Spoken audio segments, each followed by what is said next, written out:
नमस्कार, आम्ही इयत्ता 9वी ब चे विद्यार्थी तुमच्या समोर अंधश्रद्धा निर्मूलन राष्ट्रीय विज्ञान दिनानिमित्त नाटिका सादर करणार आहोत. या नाटिकेमध्ये आम्ही तुम्हाला विज्ञानाचे फायदेही सांगणार आहोत. तर तुम्ही नाटिका शांत चित्तेने बघावी अशी माझी नम्र विनंती. तर आम्ही नाटिकेला सुरुवात करत आहोत. हे बघा बायांना, हे तेच बाबा दिसतात जिने शेजारच्या गावचे संकट दूर केले. खरं आहे. आपण आपल्या गावाचा यांना विचारून पाहू. आपल्या गावात काही कमी संकट आहे का? हा, चला विचारूया. या पूर्ण भाषा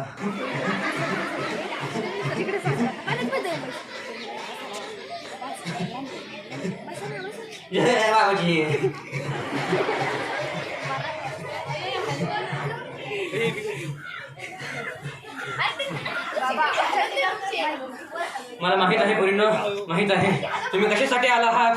तुमच्या गावाचे संकट दूर करायचं आहे. तुमच्या घराचे बांधून तंट वाटलेले आहे. गावातली इडपिडं वाटलेली आहे. आजारपण सुद्धा वाटलेलं आहे. मी तुमच्या गावाचं आजारपण बरं करायला समर्थ आहे. खरं आहे बाबा, खरं आहे.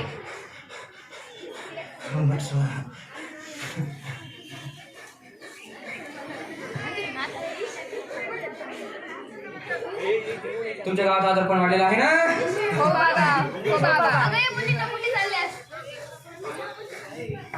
माझ्या मुलीचं लई दिवसापासून दुःख हिला फरकच पडना. तुझी सटूबाई, तुझी पोरी, तुझ्या पोरीचा आजारपण आलेला आहे. काय की नाही. खरंय खरंय. ये पोरी बस. पुरी अंगात जाऊ. गावाचं नाव काय. केडगाव. हा, मी बघतो तुझ्या पोरी काय झालंय. मोठे तुझी पोरगी रात्रीच्या 12 वाजता घराच्या बाहेर निघली होती. राय की नाही. राय की नाही. घराच्या बाहेर निघल्यावर तू लिंबावर पाय टाकला होता. तो लिंबू कोणावर उतरून टाकलेला होता. त्यामुळं तुमच्या गावावर हे संकट आलेलं आहे. आणि तुमच्या गावात संकटाचं मूळ कारण ही पोरगी आहे. बाबा, मी करतो काहीतरी. पंजारी मला दक्षिणा हवी. देशील का नाही. काळजी नका करू बाबा, तुम्हाला जे हवंय ते सगळं देईल. फक्त माझ्या पोरीला बरं करा. मला 1101 रुपये दक्षिणा. 2 पायाचं कोंबड पाहिजे म्हणजे पाहिजे. देणार. पण यासाठी तुला एक व्रत करावं लागेल.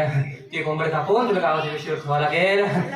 पण ही एक करताना तुला कोणालाच पाहावं लागणार नाही. घराच्या बाहेर कोणाला जाऊ देणार नाही. आणि बाहेरच्या घरात येऊ देणार नाही. विशेषतः तुझ्या पूर्वीला घराच्या बाहेर जाऊ देऊ नकोस. करशील का नाही. पण हे व्रत जर खंडित झालं तर तुला खूप मोठा यज्ञ करावा लागेल. तुझी पूर्वी समर्थ आहे की नाही. समर्थ आहे. हा करतो मग. हा पहा लिंबू दिसतो की नाही. हा लिंबू मी इथे उतरून टाकतो. जर का उतरून टाकल्यास हा लिंबू जर कापल्यास लाल निघाला तर हे लाखाचे बाहेरचं झालेलं आहे. समजून घ्या. तुझ्या पूर्वी लेखाचे बाहेरचं झालेलं आहे.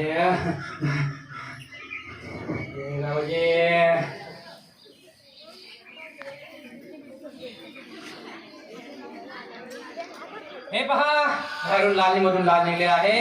तिथे बाहेर काही लाल झालेला आहे. बोला जय बाबाजी. जय बाबाजी. जय बाबाजी. ओम भट स्वाहा.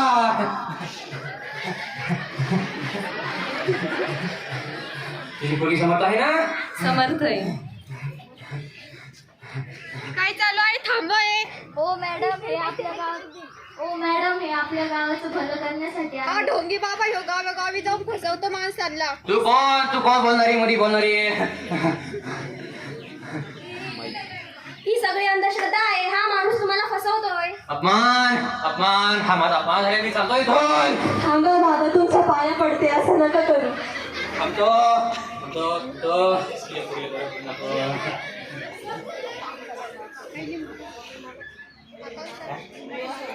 मी मोठ्या माणूस आहे.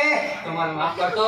मला सांगितलंय माझ्या प्रमाणे तुम्हाला मी माफ करायचं. कोणाला राग करायचं नाही. तुम्हाला माफ करतो. हा ढोंगी बाबा याचं काही ऐकू नका.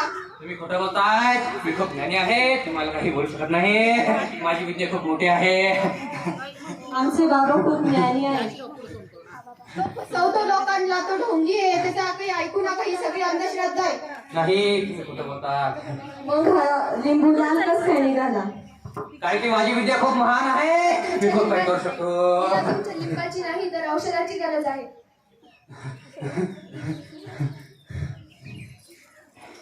चालला पूर्ण पुढे चालला माझे विद्या खूप अजून बाकी आहे. लिंबू विज्ञानामुळे लाल झालेले त्याच्यामध्ये इंजेक्शन घालून लाल केलेला याच्यावर काही विश्वास नका ठेवू हा ढोंगी आहे. हे माझी विद्या आहे तुम्ही काही बोलू शकत नाही.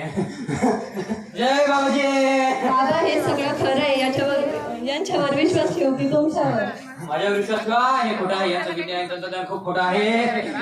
कसा विश्वास ठेवू? कारण की मी तुम्हाला दाखवणार आहे आता. तुम्ही काही बोलू शकतात आता पुढं. माझे विज्ञान तंत्रज्ञान खूप खोटं आहे असं कोण म्हणतं? ह्या म्हणतात खोटं आहे. माझी विद्या मोठी आहे. आता काही बोलणार आहात तुम्ही पुढं?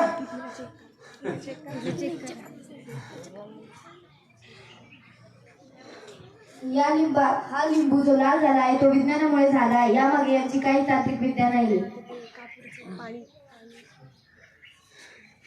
त्या मुलीला तुमच्या त्या लिंबाची कशाची गरज नाही. हा बाबा ढोंगी आहे. तिला दवाखान्यात घ्या आणि तिला डॉक्टरांकडे दाखवा. तिला त्रास होतोय तिला डॉक्टरांकडे घ्या. हा बाबा ढोंगी याचं काही ऐकू नका. हा गावोगावी जाऊन फसवतं माणसाला. आम्ही अंधश्रद्धा निर्मूलन करणाऱ्या इंडस्ट्रीकडून आलेलो आहो. आम्ही ह्या बाबांना आम्ही गावाबाहेर काढून देतो. हे असेच गावोगावी जाऊन लोकांना फसवतात, त्यांनी पैसे घेतात.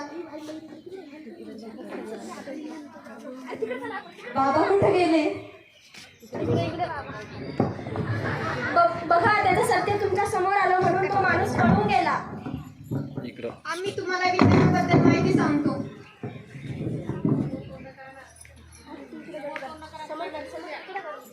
विज्ञान हा आपल्या जीवनाचा एक अविभाज्य भाग आहे. विज्ञानाने आपल्याला अनेक आश्चर्यकारक साधने आणि सुविधा दिल्या आहेत. विज्ञानाच्या माध्यमातून आपल्याला जग समजण्याची आणि नवी प्रकटीकरण करण्याची शक्ती मिळते.